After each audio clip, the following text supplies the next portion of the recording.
Hello, everyone. This is Keith Kopp, founder of Gravitas Impact Premium Coaches, a worldwide community of experienced, skilled advisors who help CEOs and their leadership teams get results and live out their core purpose.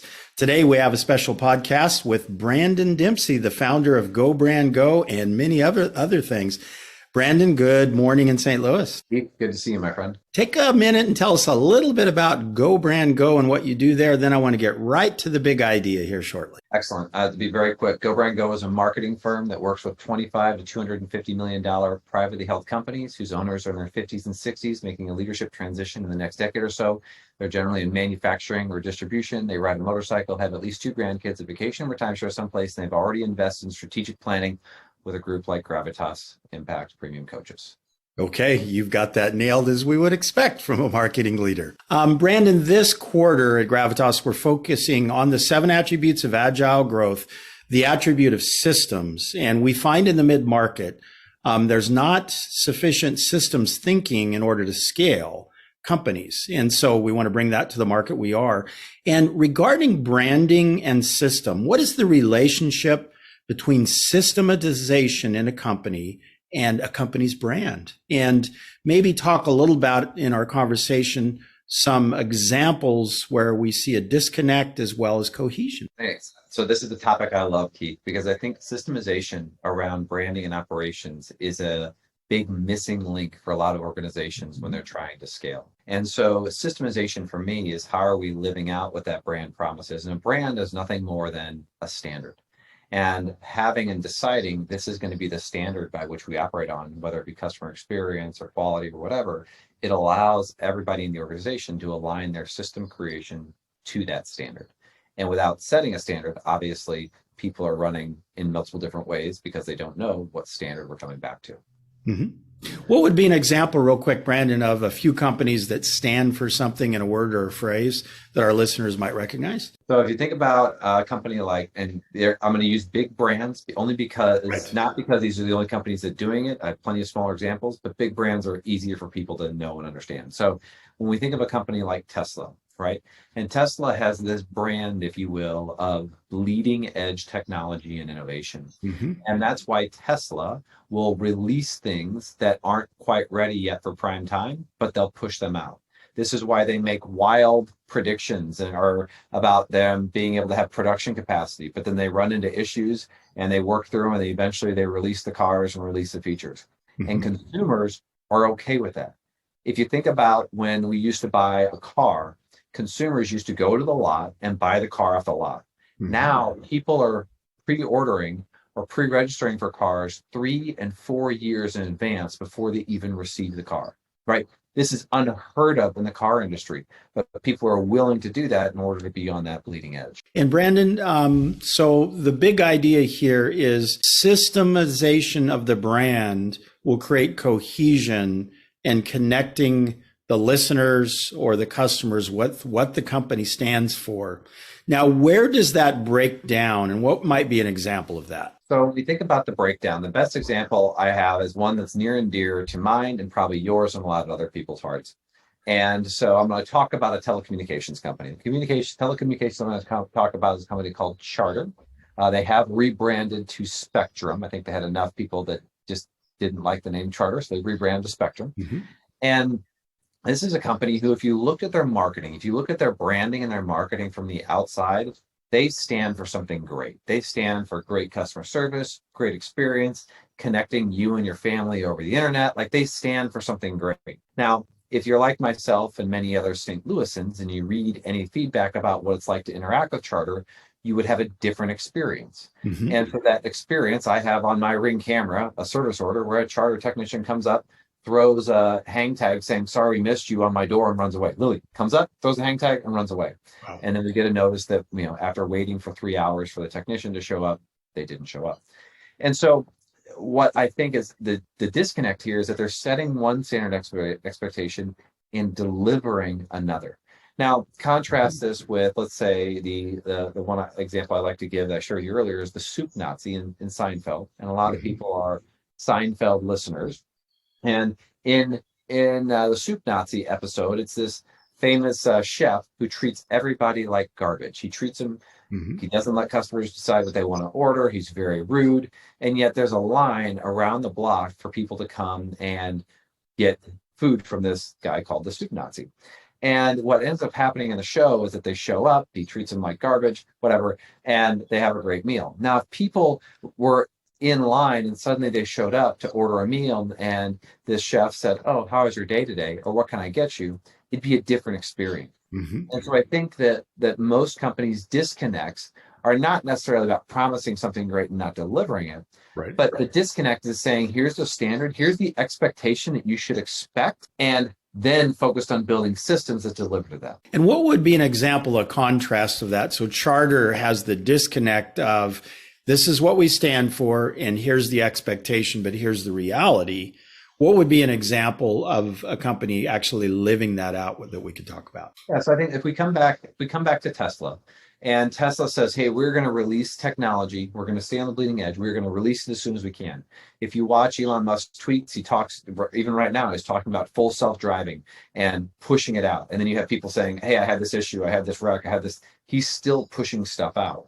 And so people are willing to adopt and embrace new technology and new stuff with a Tesla because he set that expectation. It's going to be new, but it might not always work 100%.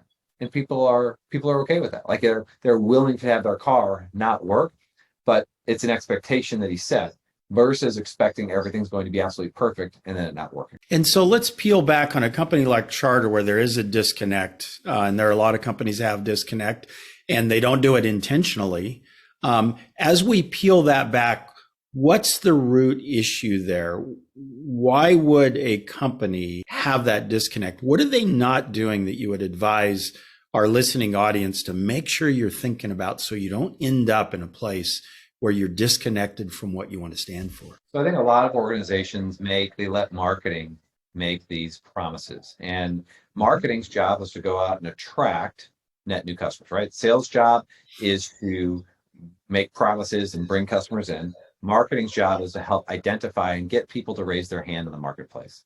And when marketing does its job well, marketing is setting the expectations for prospects of, hey, the current service or product you're buying, if it's not meeting your needs, try this product or try this service, and it will meet your needs. And so they are setting these expectations. And where I think they miss is not setting expectations that the organizations has systems built to deliver upon. And when the organization is making one marketing promise, but how they operate is completely separate, that's how then you have a disconnect. So when operations embraces this is what we stand for and this is what we're working on, it allows the organization to further develop these systems. So to give you an example of a smaller organization, here in St. Louis, there's a company called Holt Electrical Supplies. And Holt Electrical Supplies was your traditional family-run, family-owned electrical supply company, selling copper wire, tubing, stuff like that. Right. And as they went through their transformation, they honed in on a concept called the Middle Manifesto. And if you look up Holt Supplies or Holt Electrical Supply, you'll see this great thing on their website that talks about the Middle Manifesto.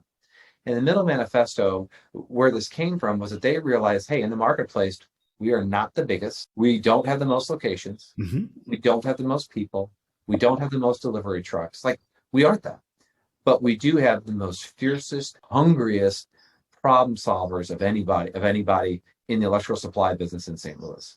And so what they released was this thing called the Middle Manifesto. And the Middle Manifesto goes into, are we the biggest? Nope. Do we have the locations? Nope. Do we have the most products? Nope again. Are we the fiercest, hungriest, most passionate support team in St. Louis? You better believe we are. Here's what we believe. And their first statement says, no BS. Let's cut the BS. Here's what we believe. We don't make stuff, we sell stuff. And so a lot in the electrical supply business, they are literally selling a product that they're distributing a product. So they're doing a markup on a markup, right?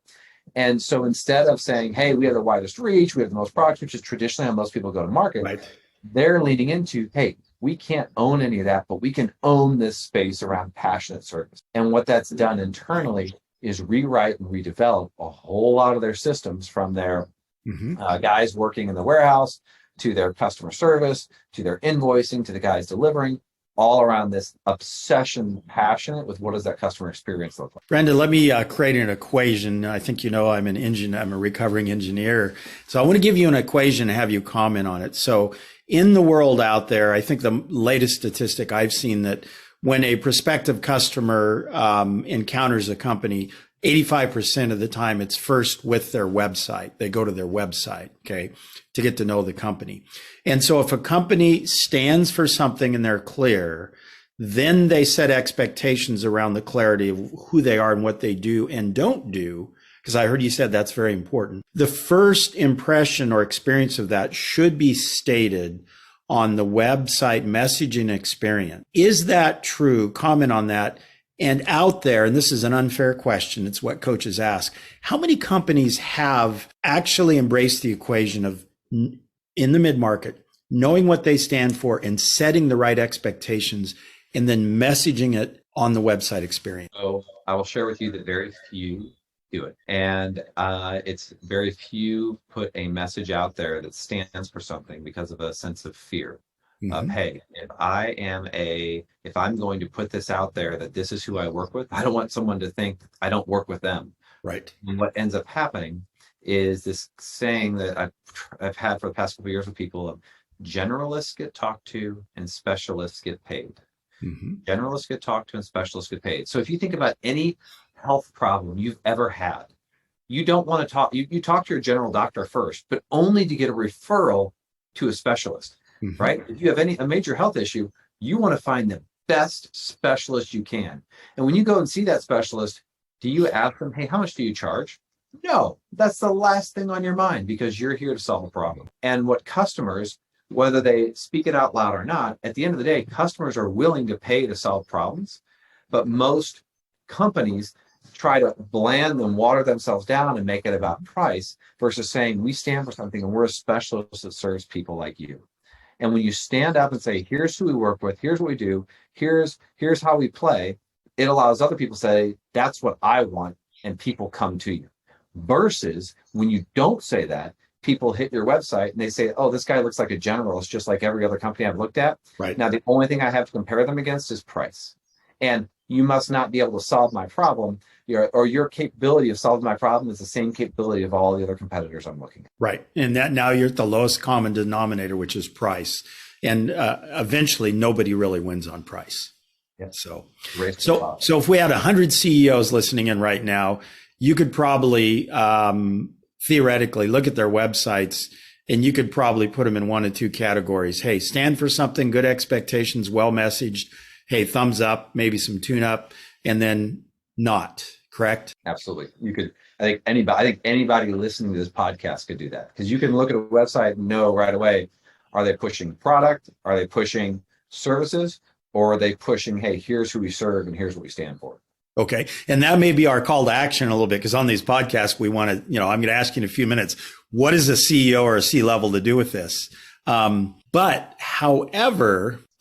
Comment on the following. What is the financial ROI on getting this right? Okay. So in either broader or specific terms, if a company goes from being watered down, et cetera, and they invest time, effort, resource, and they get this right, where will they see that in measurable ROI or KPI? So I can speak from experience. So from experience of the companies we've seen that have embraced this and not embraced this concept of branding and systems at a high level, like, okay, we're going to roll a brand out there, but we're not going to really change our internal systems. The ones that, hey, here's what we're going to stand for, and we're going to start aligning our internal systems to this standard, right? These companies are experiencing sometimes 2-3x top line revenue growth. And this is not companies that are single-digit million-dollar companies. These are multi-million-dollar larger organizations. And again, what happens is they just start saying, here's who we really are. And then people are attracted to them because suddenly we as humans seek out people to solve our unique problems.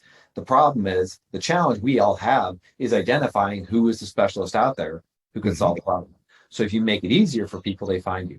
Now, if we think about a company like Tesla, just this past week, there was an infographic that was released, that was put out that showed Tesla's advertising spend, not marketing spend. It showed their advertising spend versus their R&D spend. And it showed $0 in advertising spend and amazing amount of dollars on R&D spend, and compared that against Ford, Chrysler, GM, everything else. Now, what they showed is advertising spend was in the hundreds of millions of dollars of these other companies. Yet if you look at market cap of Tesla, they have the largest market cap of all companies. So theoretically, Tesla is the most valuable car company, right? Yet they spend no money in advertising, right? And I would argue that Tesla has gotten it right in their marketing plus their systems equals market dominance. Because if Tesla had great marketing, but the cars were actually junk and they weren't constantly improving, or they didn't set the right expectation, no one would buy them. They'd be like Fisker Automotive. They'd be like the GM Chevy Volt, right? It'd be like those cars where they set one expectation and then the company didn't live up to it. But because they set an expectation from a marketing standpoint and their systems are designed to continue to deliver on it, it has delivered market dominance. So back to the equation, you've added to it. Number one, know what you stand for.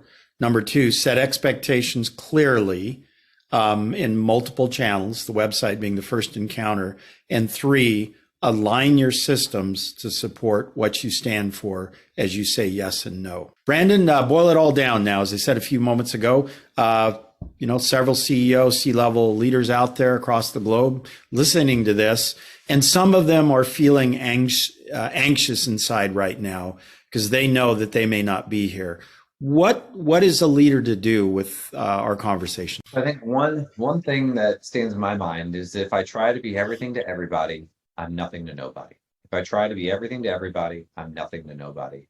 But if I focus on being something specific, there's an old saying by a guy I used to read a bunch of books on, this guy named Zig Ziglar. And he said, would you rather be a wandering generality or a meaningful specific? And this concept of being a meaningful specific has really stuck with me. And so I think if an organization as a CEO, you can say, hey, here is the spot that we want to own in the marketplace. And a lot of CEOs say, we want to own innovation, but then they don't invest any money in R&D. Or they'll say, we want to own customer service, and yet they don't invest any training and they pay minimum wage for the customer success frontline people, right? Like their systems and their actions aren't aligned with what they want to put out in the marketplace. And I'm not saying that you should claim to have best customer service or best prices or whatever. I'm just saying whatever you claim, align your systems to it. So Walmart claims to own lowest price.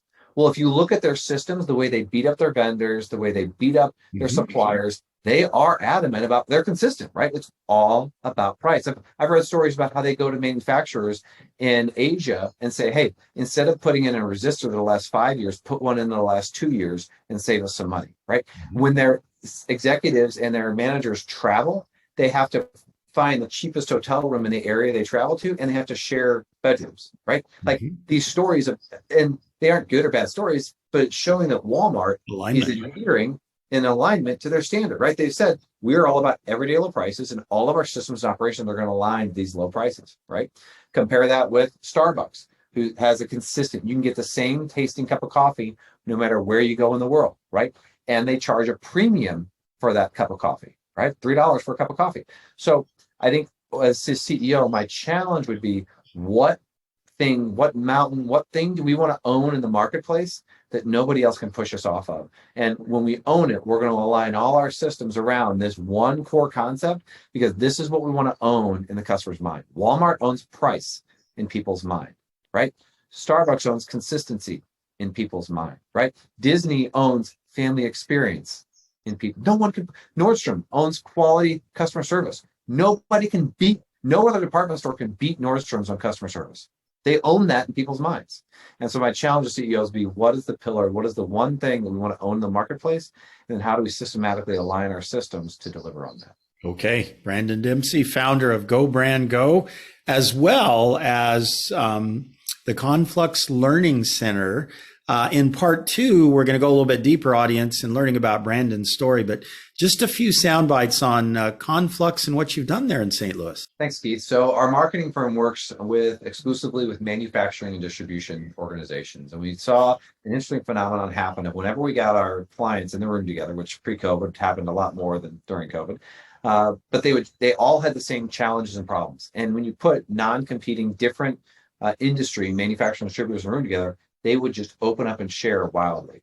And so they talked about it'd be great if you guys could have this more often. So we thought, well, what if we built a 26,000 square foot facility and with Zoom rooms and big event space and a coffee shop and bar. And then we brought in subject matter experts and we curated discussion and dialogues for manufacturers and distributors to be able to, and then also a clubhouse that they could hang out with or have executive meetings with or run, brainstorming sessions at. And that's what we built. So we've been working on this for the past 2 years.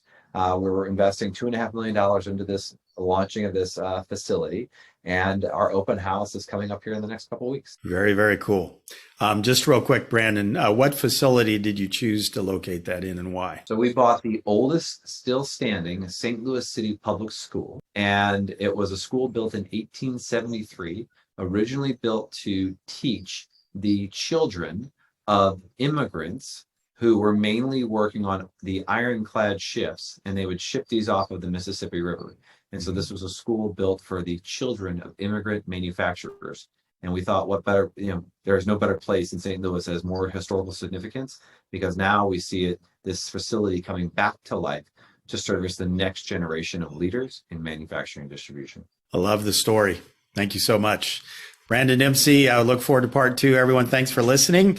And join us for part 2 with Brandon. And Brandon, enjoy your day there in St. Louis. Good to see you, my friend. Take care. Hey, everyone. Keith here, founder and CEO of Gravitas Impact Premium Coaches. We're on part 2 now with Brandon Dempsey, the founder of goBRANDgo out of St. Louis. Hello again, Brandon.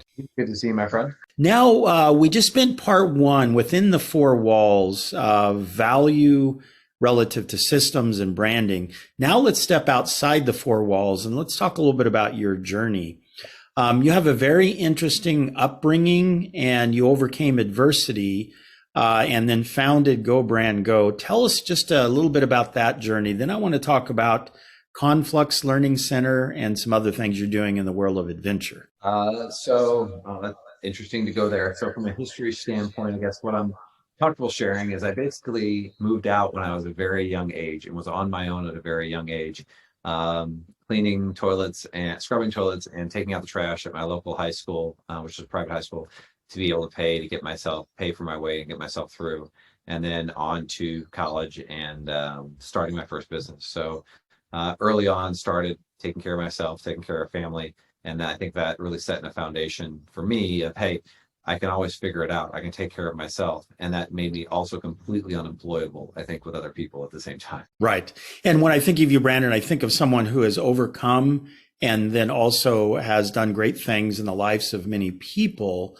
And what I heard you just say, learning was an important part of that. Is that accurate? Yeah, there was an old mentor of mine that told me, Brandon, you're going to be in the exact same spot you are 1 year from today, except for the books you read and the people you meet. So if there's something about your life you want to change, the only way you're going to come with the ideas to make that change are through meeting other people or reading other books. And so for the listeners, Brandon's not only the co-founder or the founder of goBRANDgo, but also he's an adjunct professor at Washington University there in St. Louis, which is a very highly respected institution in the area of education. So Brandon is on it, so to speak, but we're not going to go there. Where I want to go next is back to Conflux and the Learning Center.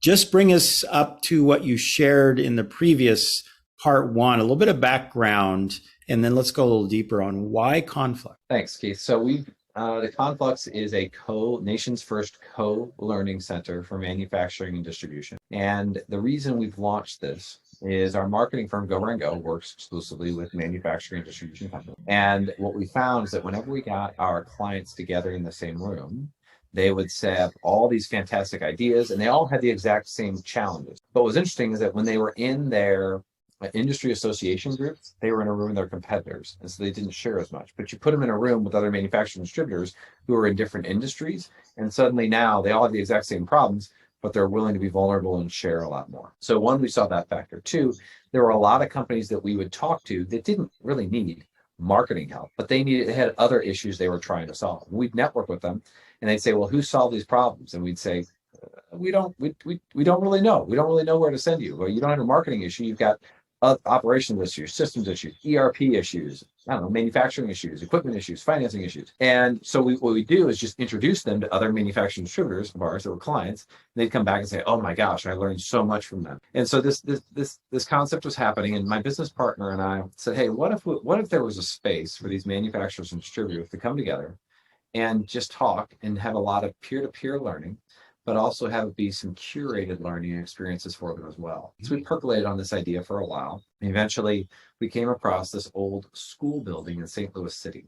And this school building, I think I mentioned in the last podcast, was originally built in 1873 to teach and educate the children of immigrant families who were mainly working in manufacturing in St. Louis, building what was back then the ironclad ships that sailed up and down the Mississippi River. And so this school had been vacant. And like I said, it's the oldest still standing St. Louis City Public School. And we thought, hey, what if we brought this back to life? And in bringing it back to life, built and launched a nonprofit to service the manufacturing distribution industry. Now, don't get me wrong. We believe that a rising tide raises all ships. Right. So what we thought is our thesis is, hey, if there's more manufacturing distribution companies doing well, that's more jobs, that's healthier communities. As these companies grow, of course, they're going to need some marketing help as well as a lot of other help. And if we could be a part of that ecosystem, obviously goBRANDgo will benefit from that, right? But it's much more about a healthy ecosystem than it is about just trying to figure out how to make our claim. And so our thought is, how do we raise the health of the ecosystem and manufacturing distribution here in the Midwest? And then once that has raised that ecosystem, it helps out all these other industries around. And so, Brandon, when you first, before you started this, we had a dialogue and then we caught up not too long ago. This concept came out of your vision, but also out of the prosperity of goBRANDgo. And so talk a little bit to the listeners who have very successful companies. And you were very kind to share your success was more than just your personal wealth building and so on, but you really wanted to multiply that. Where does that come from within you? And talk a little bit about your core purpose to our audience. Yeah, so my core purpose is to be a spark that ignites change. And I see living that out on a daily basis of how am I igniting change for others, and also how am I igniting change for myself and making those changes and challenging myself. And so what I saw is that in my life, there were mentors and people that came into my life and helped me envision a different reality that I could create for myself. And these people gave me all these lessons learned and anecdotes. But there were people that were willing to say, hey, let me help out. Let me show you. Let me provide a resource. And when we looked at the companies and the people that I want to model myself after, it's the people that are looking much further beyond what can they get out of something. Mm-hmm. And they look at a challenge and say, how do I help a whole bunch of people? And I mentioned a saying by Zig Ziglar earlier, and it's one that still sticks with me today.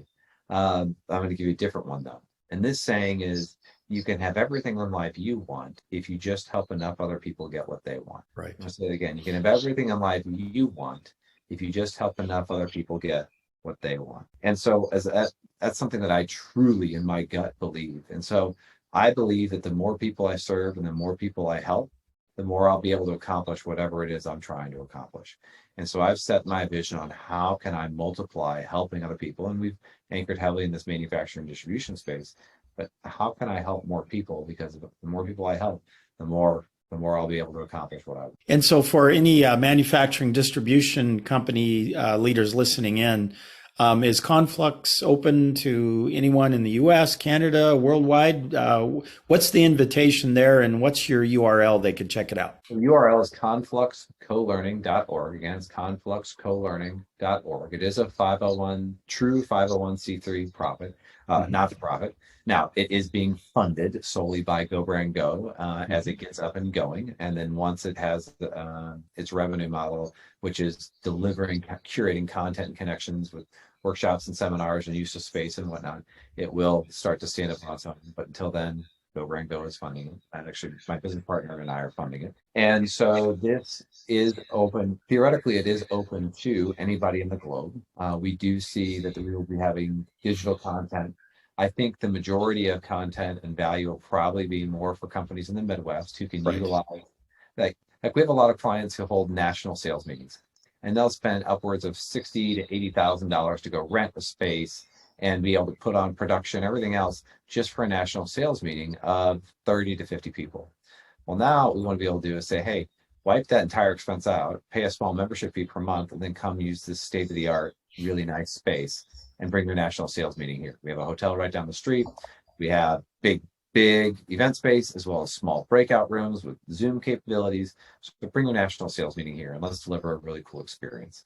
And so that's our concept. That's the revenue model, is to put on content, and content is delivered in the form of subject matter experts as well as peer-to-peer learning, but then also utilize the space concept to deliver that value. And Brandon, what I love about what you're doing is you have integrated your life purpose with your business purpose, with your legacy purpose. And that's pretty rare, as I've had the privilege of being on all 6 continents, talk to many coaches and CEOs. So I want to compliment you on that, my friend. Thank you. Keith, that means a lot. Thank you. Okay. Brandon Dempsey, founder of goBRANDgo, adjunct professor at Washington University, co-founder of the Conflux Learning Center in St. Louis. Brandon, thanks for joining us. Appreciate you. Thank you for listening to the podcast today.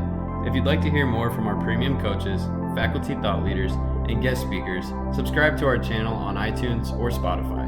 Your feedback is very important to us, so please leave us a review. See you next time, and remember, making a difference together, that's Gravitas Impact.